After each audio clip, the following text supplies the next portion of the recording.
Hello, welcome back to the Health Review. Thank you for joining once again. And today is a very interesting episode, which I think you're going to love.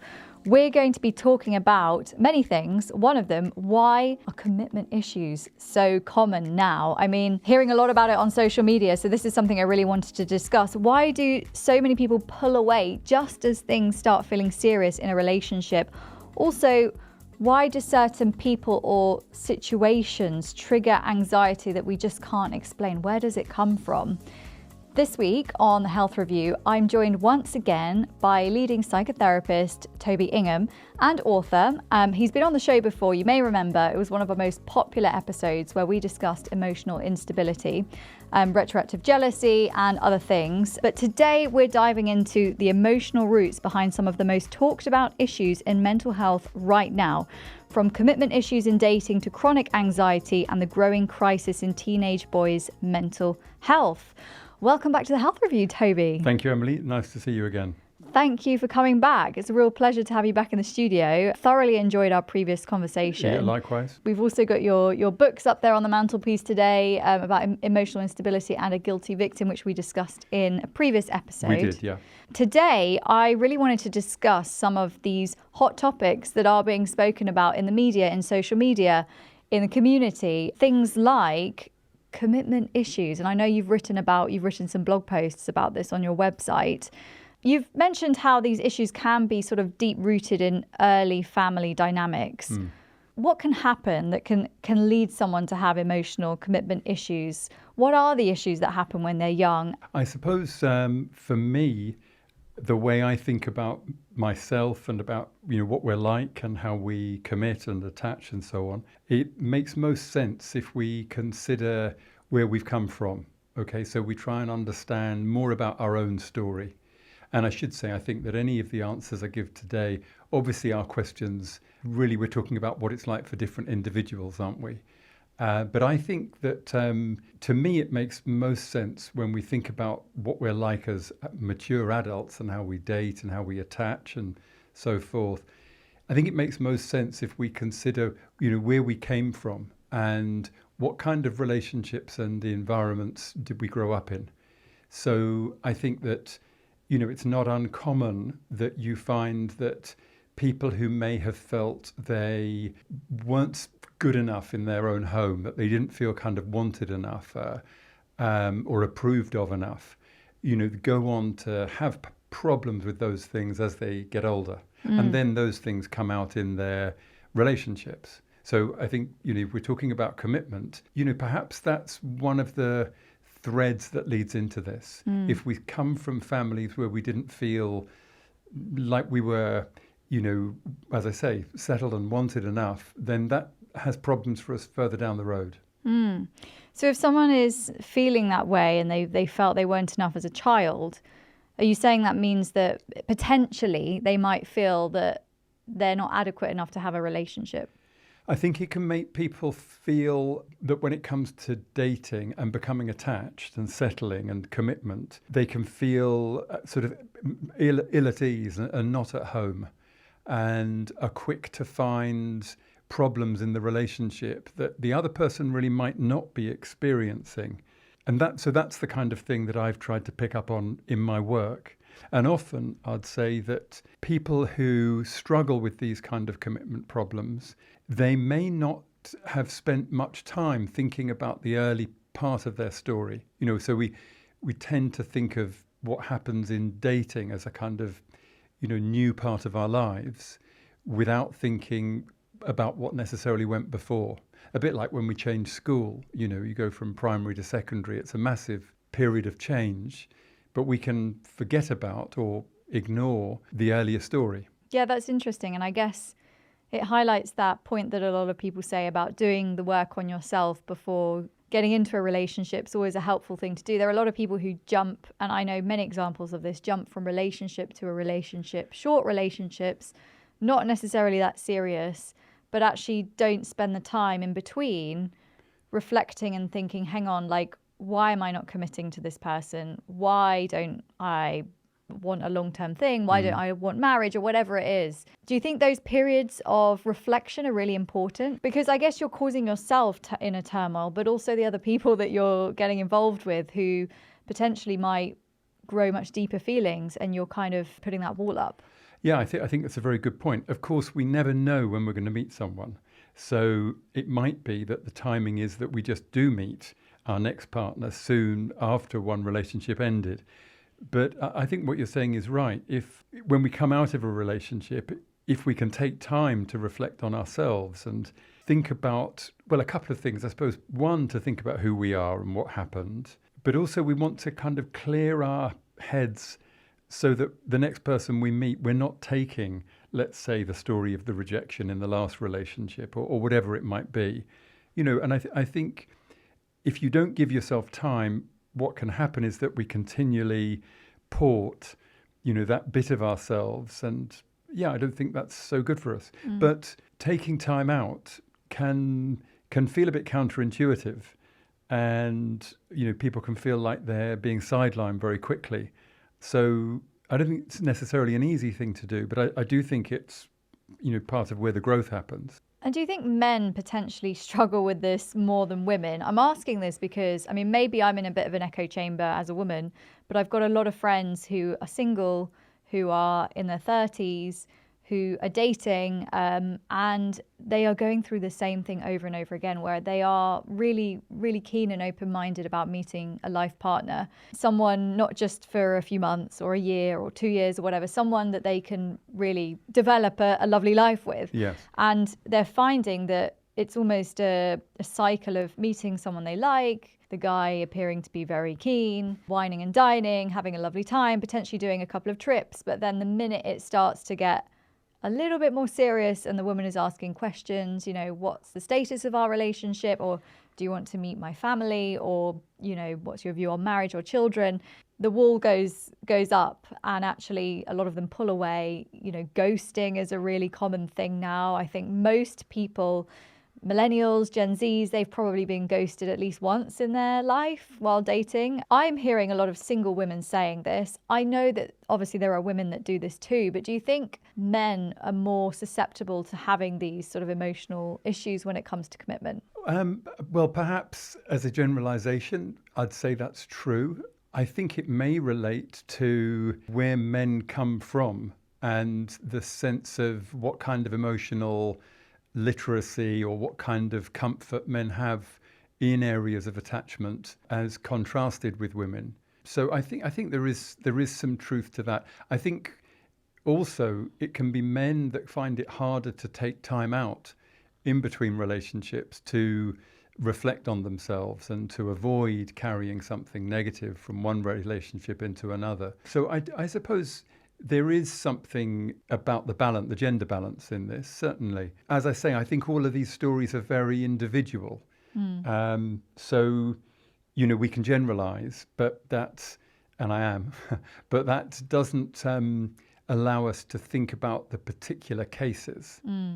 I suppose, looking at it another way, could the women that you're talking to develop more of a intuition for what kind of partners they're picking? In other words, whether there are signs of attachment problems, from early on or so forth. And sometimes, a lot of relationship experts say things that like you sometimes are looking for partners who are potentially avoidant. If you are used to that dynamic at home or something like that, that we sometimes look for familiarity with relationships. So I guess if you are single and you're going through this sort of perpetual relationship cycle where you're not kind of meeting or settling down with someone, but you'd like to, do you think that's probably something to look at as well? Like, am I attracting the wrong people? Am I going for the wrong people? Oh, I would say so, yes, because I think we tend to repeat the same things unless we find a way of changing them, don't we? And obviously taking time out, and people who might go and see a counsellor or a therapist and have confidential conversations in which to explore the kinds of choices they make and what they do when they're in relationships. I think it's valuable to take some time to do that, because otherwise, certainly if you're just referring to dating apps and algorithms reflecting things back to you, I think the likelihood is that you'll get sort of taken round a loop of repetition. What do you think the psychology of the dating apps is doing? You know, having that endless choice almost. I don't know the exact statistics, but I've heard people say that a lot of women will go for the sort of top 5% of men on a dating app. Right. So those top eligible guys are getting so much choice, and all the women are going for the top ones because perhaps they're being a bit pickier than they used to, or they're being quite picky. So they want the most handsome, the most successful, and all of these things, and they're all going for the same guys. Those guys have endless choice.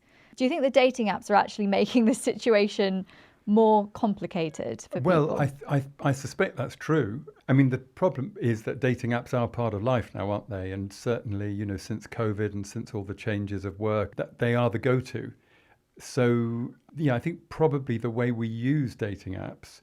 So, for example, if you've like picked someone, but then you stay on the app, keep looking, so, that makes it very difficult to feel like you're actually committing to any kind of choice in the first place. I also think, though, beyond the dating apps, it's the whole sense of, what social media has done. And a lot of my work, and when we spoke before about retroactive jealousy, the fact that we now have the capacity to know so much about someone's past, I don't think is always a very helpful thing. So, if you can, I think for people who can avoid digging into, their partner's social media histories and not getting into obsessional loops like that, that can be helpful.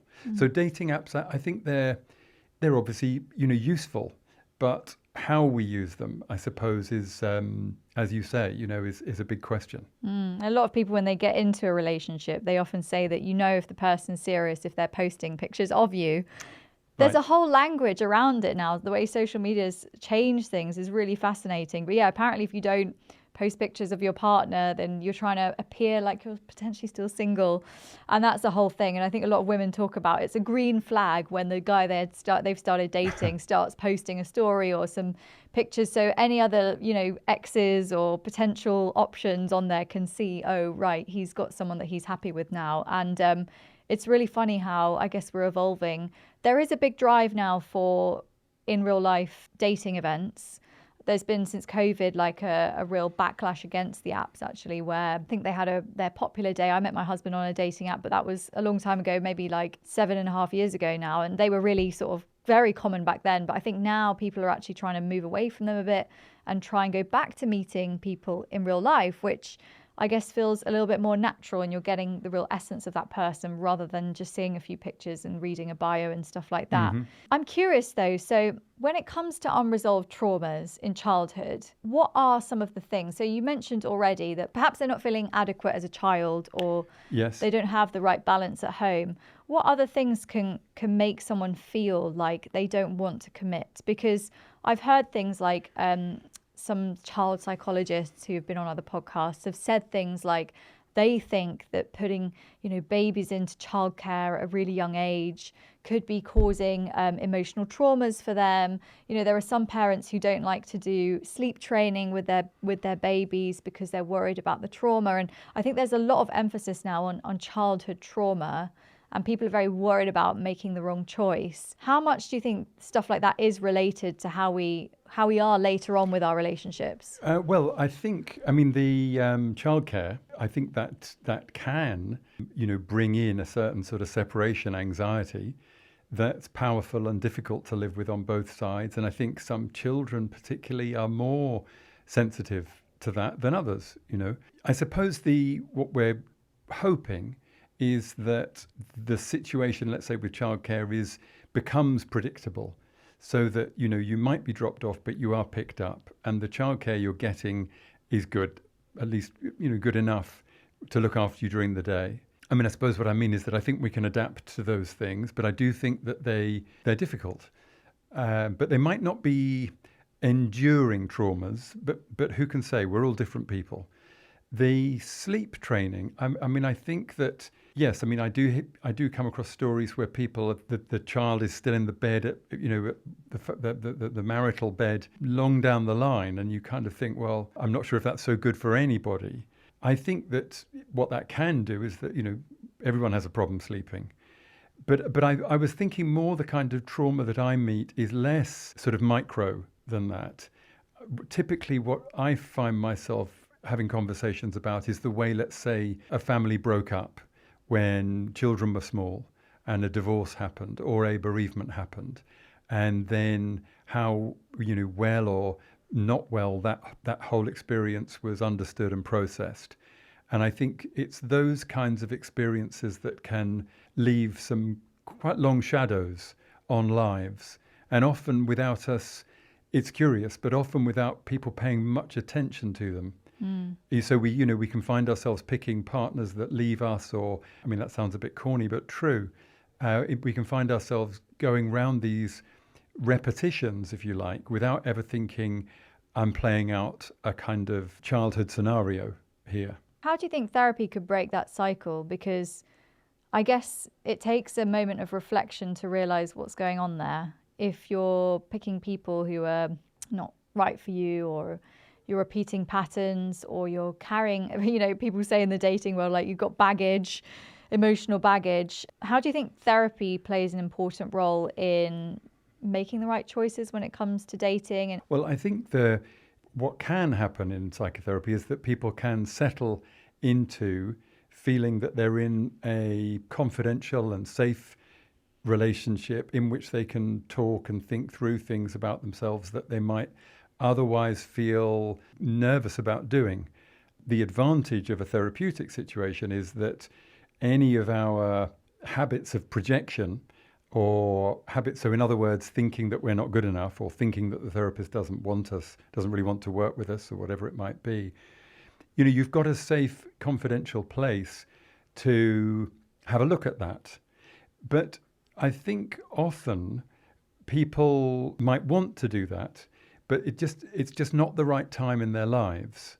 So I meet people who may have been in therapy previously, and nothing to say the therapy wasn't good enough. It was just that at that point in the person's life, they couldn't really take to it or commit to it. So if you've been in therapy before and it hasn't worked, I would say, if you're feeling it might have something to offer you, try again, because it might just be that then wasn't right and now could be.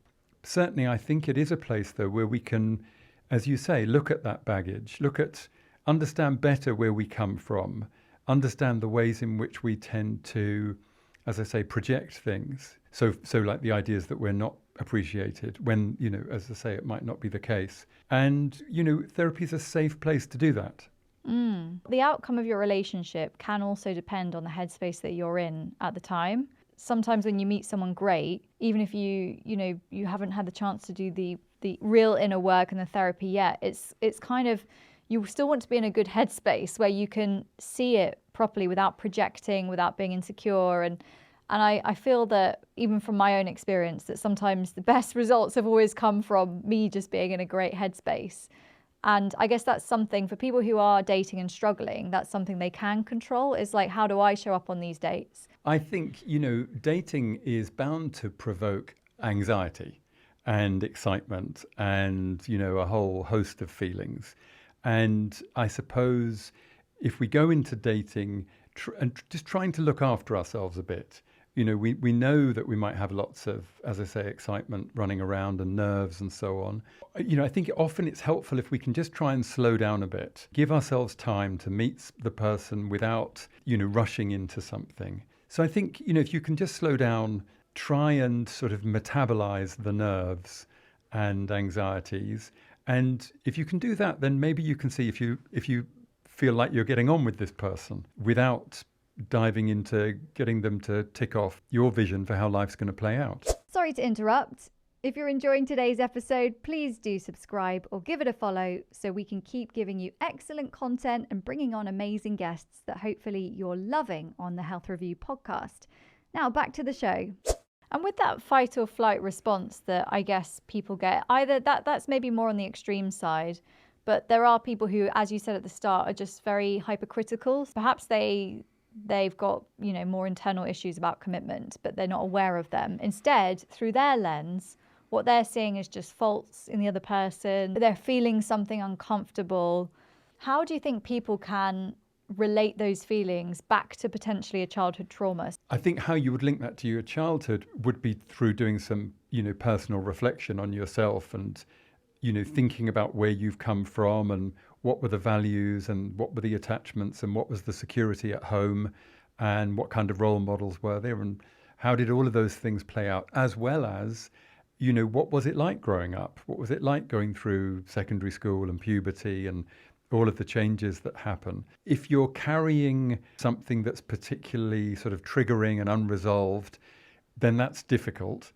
And, you mentioned people who, go from date to date without really committing. I suppose one of the ways of managing those historic anxieties is to keep them, below the surface and just kind of skate around as though there's no more depth to you.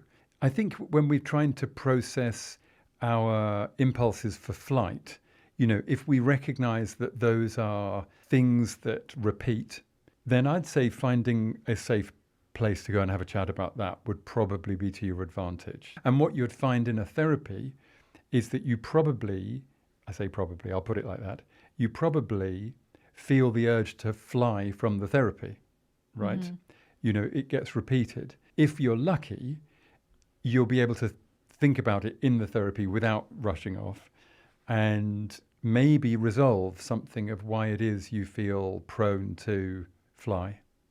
I guess it takes a lot of courage, right, to do that, because it's one of those things I think you could just put off for a long time and have a very nice time, just casual dating and, becoming very independent. I know a lot of women now who are just embracing the independence because I think it is going to be more common for people to be single going forward. Obviously, there are a lot of coupled up people too, but it does feel like things have changed a lot from, say, 30 years ago, 40 years ago, where people were getting married and then, young and then settling down. And it will be more common for people to be single. I mean, it definitely looks like it's going that way.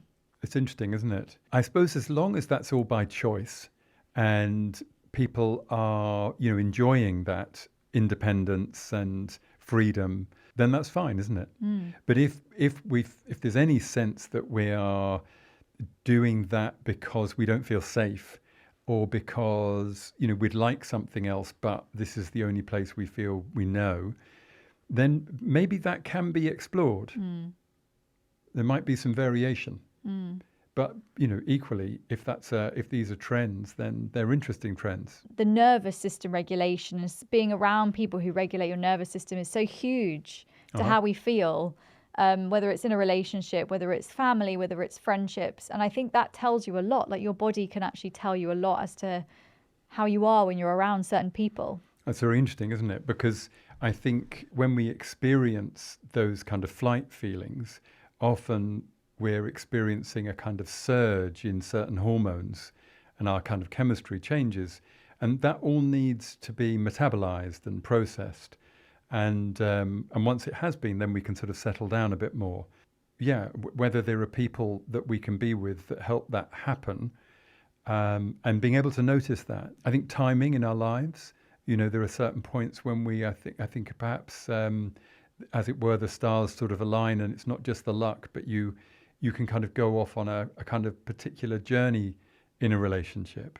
Yeah, absolutely. I completely agree. And I think anxiety is something that seems to be more common now in dating, in life, in work. It's something that's spoken about very frequently and has been for quite a while now. Do you think people are just being more open about anxiety, or do you think it's something that has become more of an issue? Like, you've been in this industry, was it 30 years? 25. 25 years. So in that time, do you think anxiety has got a lot worse? I don't know if it has.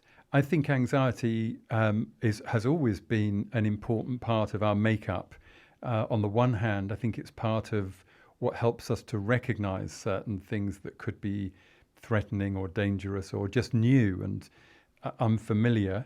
Being able to work with our anxiety in a healthy way is part of living life. But when anxiety becomes sort of identified as almost a kind of illness, where it has no relation to us and we we're supposed to sort of fend it off, and having too much anxiety would be seen as some terrible negative trait.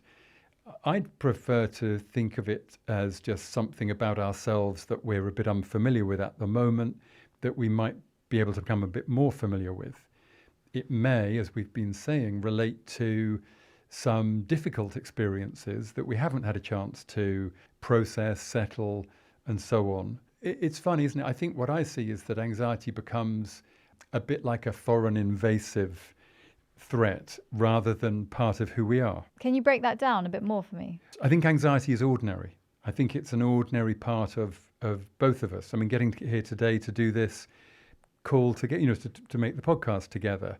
We don't know how it's going to go. There's obviously a certain amount of anxiety that works through that, but we work with it, right? Mm-hmm. We have certain experience that it'll be okay. We know once the anxiety settles, we'll be able to get back to our subjects. And so I think it's just an ordinary, or not just an ordinary, but it's partly an ordinary thing.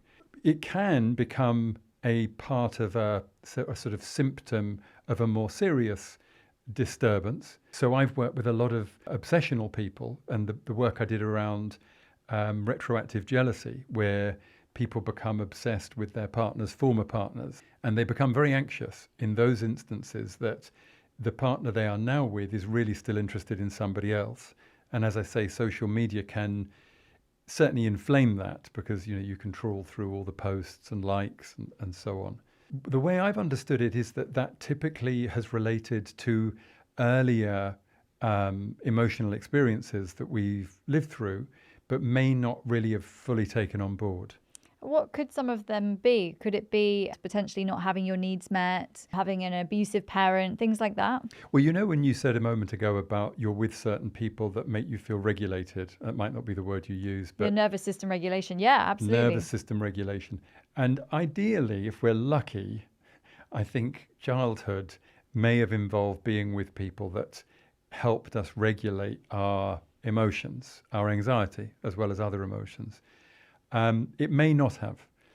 So it may become a kind of project for us to learn how to regulate it and meet those people, just like you say, who help us do that. Anxiety, I think, is an ordinary thing, an ordinary signal, but we don't need to necessarily be frightened of it.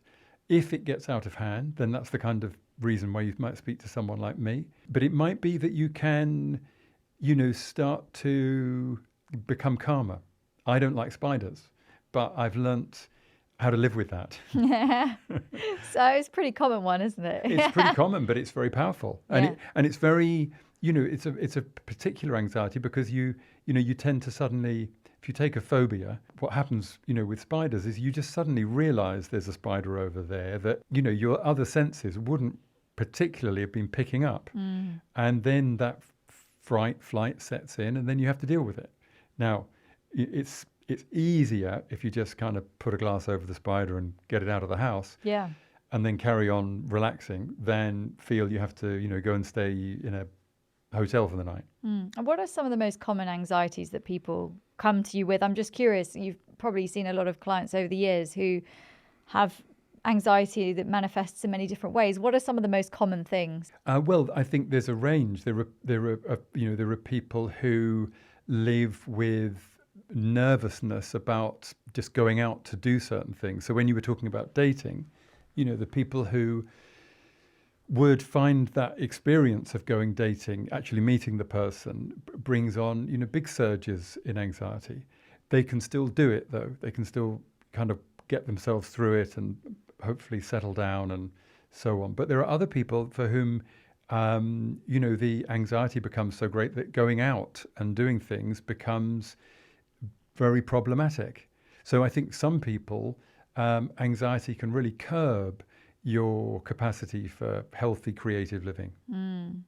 And if it's not dealt with, because I guess there are people who are almost naturally more anxious. You might see someone at work who just almost every day seems a little bit anxious in their temperament. What can that lead to, like on a more extreme level? Well, I suppose at a more extreme level, it might lead to work not going very well for you. and the capacity to flourish, live well, do creative things, make more money, or get a more interesting job, or meet people. I mean, it's hard to know how many avenues could be curtailed by feeling that I'm too anxious to go and do something. So I think, if you do feel that you're suffering from an anxiety of going and doing things, really it would be good to try and start working on that, because it's hard to know what it's getting in the way of. I guess it can also, for some people, manifest in panic attacks and things like that. If someone is at work or on a date or, doing something that's quite high pressured in their view, and they feel those symptoms coming on, so the wave of the kind of heat that courses through your body and the breath, I think a lot of people get the breathless feeling. Yes. If they feel those symptoms coming on, what can they do to kind of suppress it if they're in a situation where that can't really happen in that moment, if they're in something that's a bit intense? Well, I suppose the sooner we can recognize that we are feeling anxious or panicky and we need to look after ourselves, the better, right? We don't want to sort of, pour petrol on the situation. And often I think that the more we can slow down in those situations, the better, because often what happens is our thoughts rush and we rush and the tempo increases and we get hotter and so forth. And all of that makes everything worse. So I'd say if we can try and slow the tempo down, give yourself just a bit of time, breathing space. The reason I got into the work on emotional stability was that I found that just having a kind of mantra in mind, just to remember the words emotional stability, seemed to help some people to look after themselves better at those moments. Because often I think if you give yourself time, then you start to process and clear the difficult emotions and hormones, and things settle. And one other thing I was going to say was avoid drink and drugs at those moments, because I think those things can, it can be natural to reach for a drink, let's say, at a social event. But often that's, as I say, puts kind of more petrol on the fire. It's, I guess, the mind-body thing. I think we spoke about this a little bit last time. I mean, I'm a big advocate for that. For the more you look after your body, the less, your nervous system is sort of flared up. You're more in the relaxed parasympathetic nervous. I mean, I used to work in TV and did a lot of live news, and that could be very intense sometimes. And, if you had a slightly anxious trait in you, even just very slight, down there somewhere, I can guarantee if you work in that industry long enough, it will come up. And like the lack of sleep. To me at the time, I would think, God, why am I so anxious? And I would feel I would get about to go live. And the worst was the countdown, because you'd hear like 5, 4, and it's like the countdown of doom. And I just see my palms were almost dripping sometimes. And like doing that multiple times a day, and your breath just felt a little bit tight. But for me, did that settle at all? Yes, and it was the lack of sleep. So for me, it was the early mornings, 4 a.m. starts. For years, I'm not really an early morning person. I'm more of a late riser in terms of my sleep pattern. So I think the lack of sleep just put my nervous system into overdrive. And it took so much mindfulness and daily work to calm that. And did that work in the longer term? It completely vanished, yeah. When I stopped doing mornings and I moved to later shifts, I was having such a great time, very chill. And it was really healing, actually, for me, because it was like, it's actually more about your environmental situation rather than you as a person. It can feel frightening, where you're like, why am I doing this to myself? Yeah, absolutely.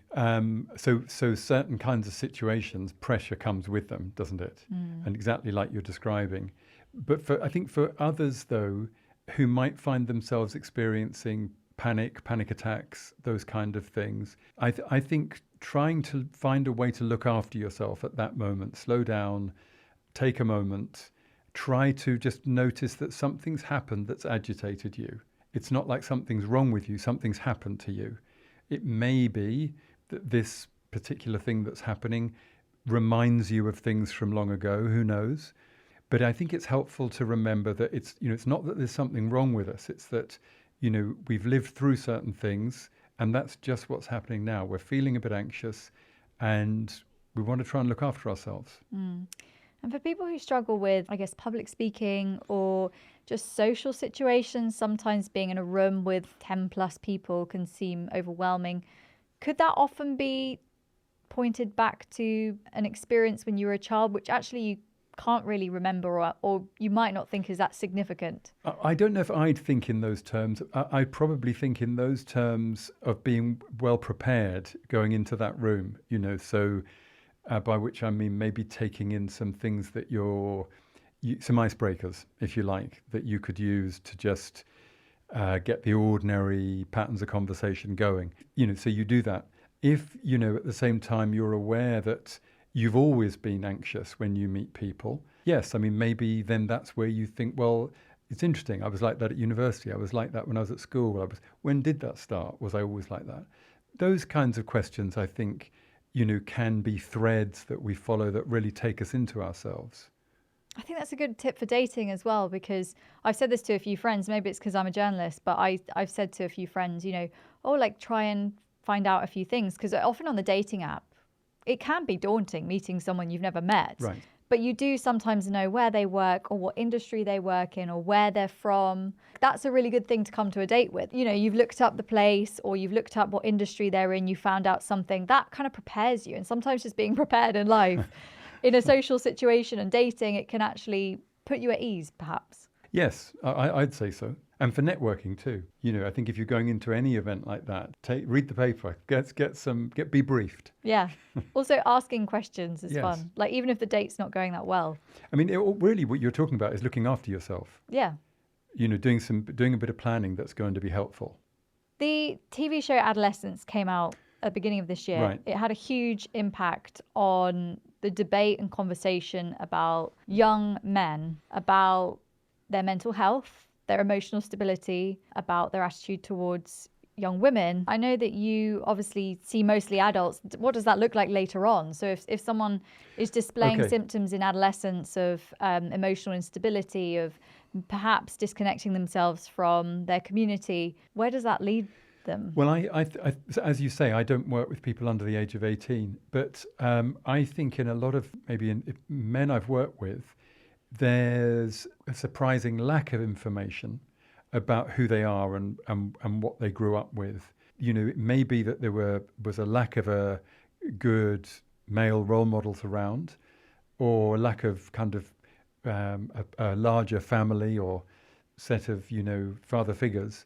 It's much more helpful to have that. If we find, suddenly we're in our 20s and we don't really know how we're relating to people, we're creating a kind of negative impact, then, like I say, I think that's the time to start thinking, all right, I'm going to have a bit of a look at this, and I'll do that on my own, or I'll do that, in a therapy or in a confidential place. Why do you think having a male role model is important for young men? I think it helps boys growing up to know some of the rules, really. The kind of the practical rule. What do I mean by that? Kind of social rules about what you can and can't have, about how things can work.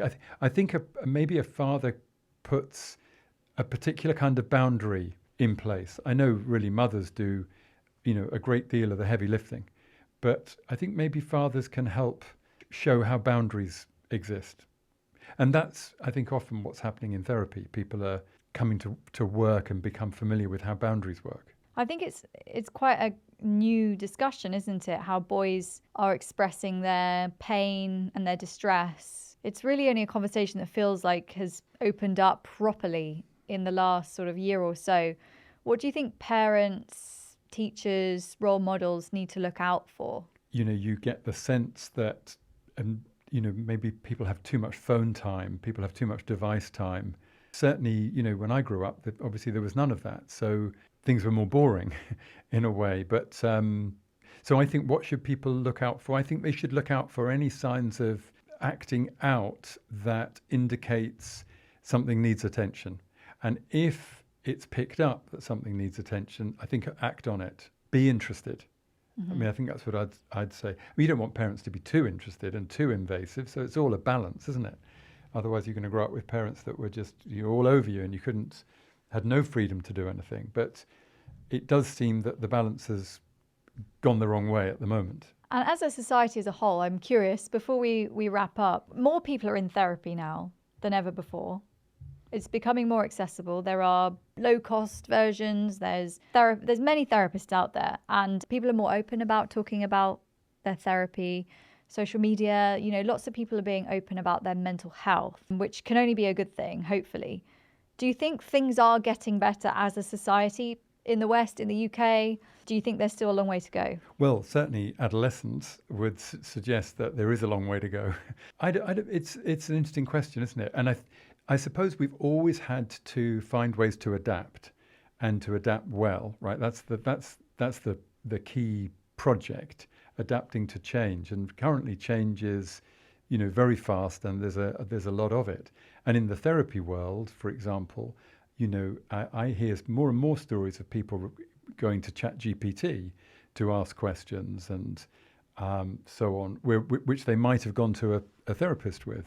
The fact that emotional literacy, emotional subjects, the fact that trauma is more something to be thought about, I think that probably is good. It's been hard won. I mean, subjects like trauma only became sort of mainstream through people really campaigning and working on these subjects. So I don't know. I mean, you'd like to think so. Communication is the way forward, and awareness, conversations like these, hopefully with AI and everything, it will be a good balance where it's a useful tool, but actually the human connection is still incredibly important, I think. Well, that's going to be a very interesting question, a long question, yes. Yeah, I guess we'll see. That will be our next conversation. Wow. You won't need me. You just do it with the boss. I'll get you back. Toby, it's been such a pleasure having you on the Health Review. Can you tell us very briefly about your books and where people can find them? So these books are Guilty Victims, published by Karnak, also available through Amazon. And that's a case study. It's a piece of work I did with one person and includes their illustrations. It's a very interesting story, I would say, of someone recovering after trauma and abuse. And the other book you have there, How to Improve Emotional Stability, is available through Amazon. And that's a very brief guide to understanding our what can destabilize us, and maybe to think about what we can do to improve emotional stability. I love that. We could all do with some improvement with emotional stability. Well, yes, absolutely. Yeah, so thank you so much. And it's been a pleasure having you on the Health Review again. Thank you very much, Emily. Thank you.